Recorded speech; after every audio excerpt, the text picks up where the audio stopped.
Hello and welcome to Full Tech Ahead. I'm your host, Amanda Rosani, and I'm excited to be here today with Anders Lillevik. He is the CEO of Focal Point. How are you doing?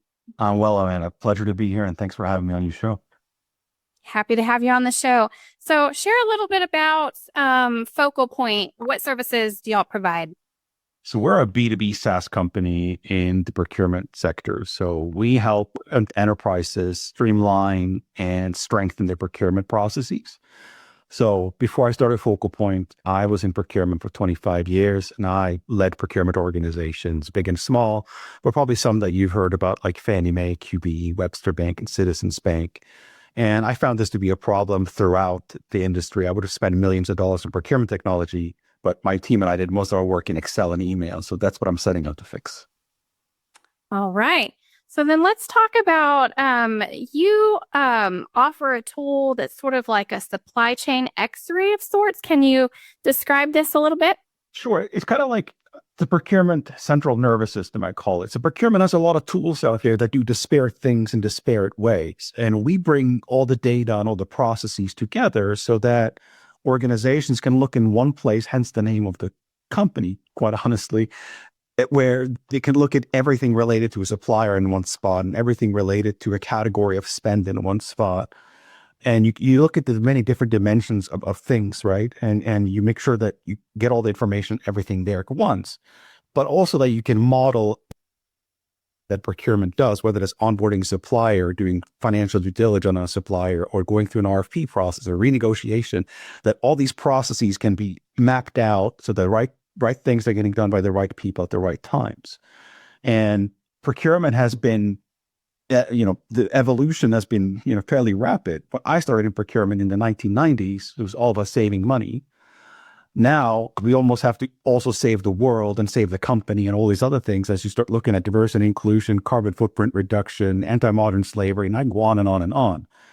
And, at the end of the day, to think about carbon footprint, the suppliers typically make up 70% of an enterprise's carbon footprint. So it's not enough that you manage your own, but you also have to manage the supply chain of it as well. So can you share some real world use cases that can provide a better picture to our audience? Certainly. So I think, as you are now looking at anything in procurement, whether that's, buying management consulting services or buying office supplies, right? Those are all categories of spend. And it's very important that you know who's spending it internally, what are they spending it on, who are they spending it with, what are they paying, and all those kinds of things. And that's called an internal assessment. You look internally and say, okay, what are we doing? What's the current picture right now? And that typically takes a very, very long time to do if you do it manually in disparate systems all over the place, right? Then once you're done doing your internal assessment, you need to look externally to say, all right, who are the we're doing business, I'm calling it Office Max or Accenture, whatever, right? Who are the other players in the industry? How are they fighting with each other in terms of to get my business? So you figure out what the relative positioning is of the supplier out there. So that's called a Porter analysis for those of you who got your MBA. So you can do a Porter analysis. You can do a Qualtrics matrix to figure out the risk and criticality of the category. And all of a sudden you come up with the external analysis to tell you, right, if you go to market, here's the best way to go to market. So you take those two, mirror them together, you come up with a strategy based on what your priorities are. So for example, in management consulting, it could be that, let's say you spend $200 million here in management consulting and you have 200 suppliers in there. You probably want to get rid of some of those tail suppliers and concentrate where you have critical mass. It could be that you want to reduce pricing. It could be that you want to increase innovation. All those things go into the category strategy. And essentially procurement needs to execute those strategies in three ways. Procurement does three things essentially. They select new suppliers, they manage the suppliers they have, and they transact with those suppliers. And whatever category strategy you come up with needs to be executed in those three ways. And as the information cycles through, and as you start doing your procurement project, your performance management project, and so on, you can track how you're doing against your goals as and when it happens, which is pretty cool, right? So no longer need to jumping between systems to figure out, okay, where am I at? And I wanted to push payment dates from 30 days out to 60 days. How am I doing on average on that strategy? And that's, again, what I wanted to do when I was a chief procurement officer, is just have that kind of visibility at my fingertips. And I imagine, does this solve some of the issues when it comes to bottlenecks between different departments, now they're all brought together and communicating. Correct. So again, we talk about a central nervous system, right? So let's say that legal has a legal matter management system that they want to manage. We can API push into that legal matter management system, and they can manage the work there. And when it's done, it comes back. Or same thing with a supplier risk management. If they have Archer or something like that, we can push the work in there and it gets done. But the beautiful thing then is for the end user, the users of procurement services can see where things are sitting in the process, who has the ball, how long has it been sitting there, and when is the ETA of coming out the other side. And this has been a critical point for procurement, that they know, stakeholders don't really know what's going on within the black box of procurement, and procurement has to be responsible for processes that they don't own. They're the custodians of the overall process, but the pieces and parts of it aren't necessarily in their remit. So opening up the lid from that, for example, and giving users the ability to use Teams, for example, and you can at legal, where are we at with this? And it shows up in the channel and everything becomes on system. So yeah, it's pretty cool and pretty eye-opening when we show this to customers. Do these sort of technology solutions make a visible impact as far as like meeting any regulation requirements or anything like that? Well, certainly. So again, like different geographies have different requirements, right? And when you have a very, very flexible workflow or, processing solution, for example, DORA became the new process in the United Kingdom and Europe, where they have this called Digital Organizational Resiliency Act. And all of a sudden, procurement had to do a few more things differently than what they did before. And rather than having to, pay Accenture or another tier one consulting company to build a custom strategy for them, a company like ours, for example, can say, okay, now what do you need to do? Okay, you need to make sure that the financial stability is there. You got to make sure that their SOC 2 includes these 5 things. And it's relatively easy to just pivot and create those things rather than having to sort of go through a Herculean development process to meet those requirements. And the other cool thing about a solution like Focal Point is that it can be contextually driven. So it can apply the rules of Asia to Asian users or Asian suppliers, and vice versa here in the United States or Canada, right? And again, becomes a pretty powerful thing when you can actually manage things globally, but execute them locally. So when it comes to implementing this technology, what's the first step? And from your experience, where do companies hit a roadblock? Usually there's always some kind of challenge along the way. It used to be integrations. A long time ago when integrations were like a big thing. Now with APIs and fairly open architecture, I think APIs have made that more or less go away.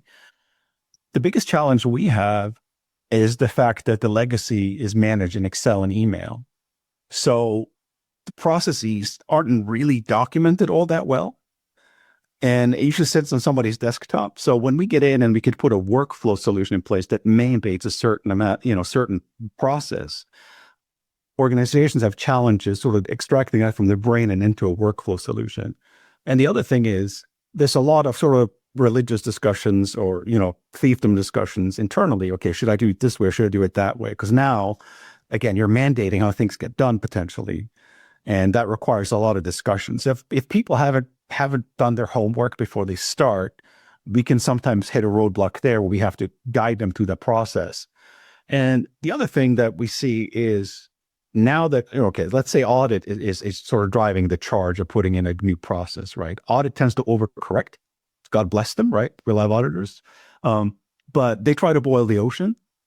So they want to go from the wild, wild west to communist China overnight, which is typically a nightmare for change management, right? So for us, we sort of say, okay, you want to get all the way over here, but let's do it in bite-sized chunks so that you can bring the organization with you rather than sort of overwhelm them with change. Are there any companies you can actually point out that are using this technology and any sort of journey stories that you can share? Yeah. So one of our awesome customers, VSP, the eyewear insurance company, and they were one of our early adopters of the solution. And the beautiful thing is they took this solution and they adopted it. When we went live, we had two guys that basically were their power users. And as we were going live, they came up with more and more use cases. We can use it for this. We can use it for that. And alongside us going live, they were developing their own processes that they wanted to use after we went live so that they could further utilize the tool.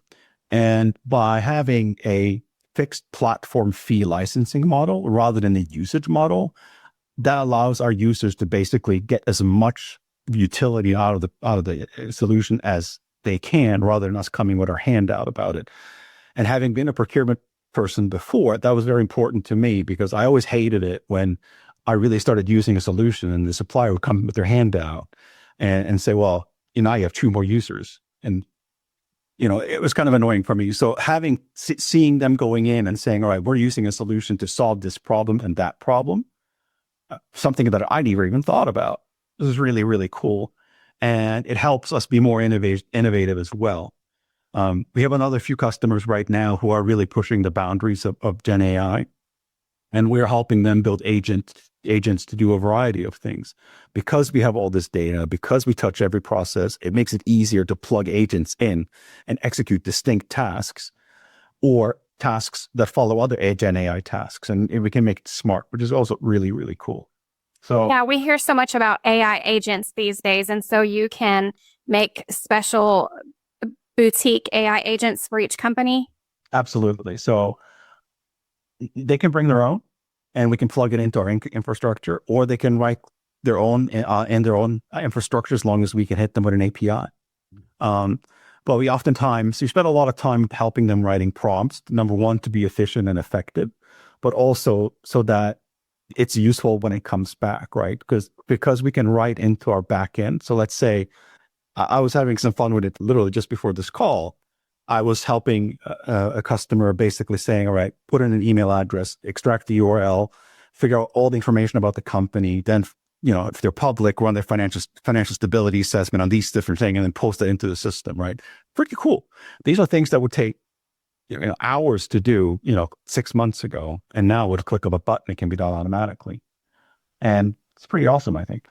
Fantastic. Well, is there anything else that you would like to share that I haven't given you an opportunity to speak about?